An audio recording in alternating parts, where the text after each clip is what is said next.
In hindsight, what decision bit people in the ass during the pandemic? Oh man. The number of people who filed for unemployment who did not qualify and are now getting overpayment notices with the 30% penalty fee is insane. I'm talking owing $36K in overpayments.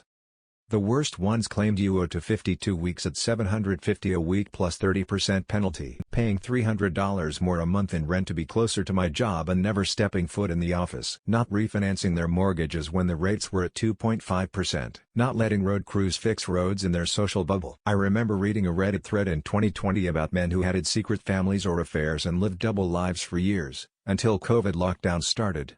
They'd maintained two separate lives under the guise of lengthy business trips for years, and now that everyone had to work from home, the jig was up. Edit. Found the thread https://www.reddit.com/r/askreddit/comments/cheaters_of_reddit_how_the_work-from-home/ eating like I never had to see people again. Drinking heavily. Well, drinking heavily and joining an online casino does nothing for your savings, I can attest. A marked increase in alcoholism. Not getting household spending under control the second I was out of a job but on the hook for an expensive lease. All those new hobbies were fun but now I'd much rather have savings than rudimentary gardening knowledge. My friend found an above-ground pool on clearance for $199 at Lowe's right as the pandemic was starting. She texted me about it saying there were several left and I should hurry and go get one. I was too cheap to go buy one. I regretted that decision every day for the next year. Encouraging retirement for older employees, especially airline pilots. A big reason there's been so many issues with travel in 2022 is because back during peak pandemic, a huge chunk of pilots were pushed to retire. Now travel's back at pre-pandemic highs and airlines are looking around like fuck.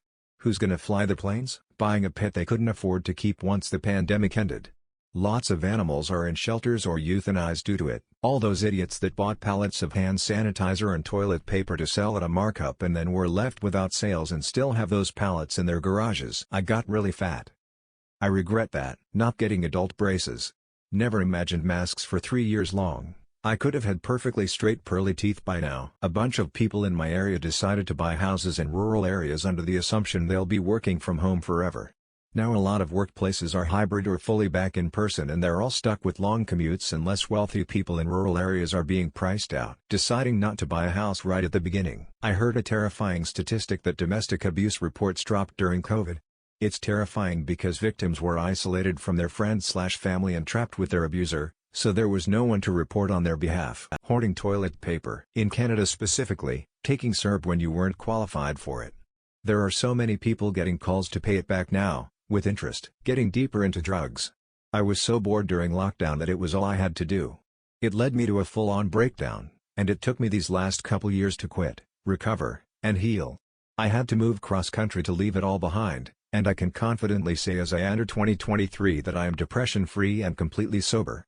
Lockdown sure changed me in every sense of the word, but it was necessary growth. As hard as it was putting off trying to make new friends, it has become immensely more difficult for me to make friends since the pandemic and am not completely sure of the source. Overeating/not exercising and not giving a f about it when you're in sweats all day. Rude awakening when things started to open up again and you had to wear normal clothing. Adopting a pet while obeying stay-at-home order. A lot of people did this out of loneliness and being home 24/7. Afterwards people go back to work, pet is suddenly alone 8 to 12 hours a day and then the shelters are refilled to beyond capacity and now these sweet babies are being put down to relieve the overcrowding problem a lot of shelters were facing. Watching Tiger King. How is no one saying putting infected old people in old folks' homes with healthy people and keeping them in there? Only taking 1 pack of toilet paper, 1 pack of antibacterial wipes, 1 bottle of hand sanitizer, and 1 can of Lysol. To make sure everyone else would have some. The day before all hell broke loose. Closing outdoor spaces at the same time as schools. I'm sorry, the park is closed? Hiking trails are closed? National parks are closed? Why? Wiping down groceries with Clorox wipes. I'll never get that time back. Remember, the top comment on today's video will make it into tomorrow's video. Be sure to answer the question in the comments below.